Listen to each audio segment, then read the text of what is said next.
início de uma caminhada e que nós aqui no Baldio temos tentado trazer para a discussão, que é o compromisso na floresta.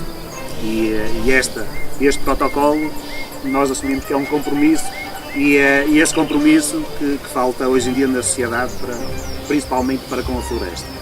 Como o Sr. Dom Afonso, e com a ajuda de nós todos, seguramente que vamos fazer um projeto que eu penso, não sei se será inédito em Portugal, mas esperamos pelo menos que seja inspirador de outros projetos que sejam idênticos e noutras zonas do país, mas muito nos honra a nós sermos os pioneiros neste assunto.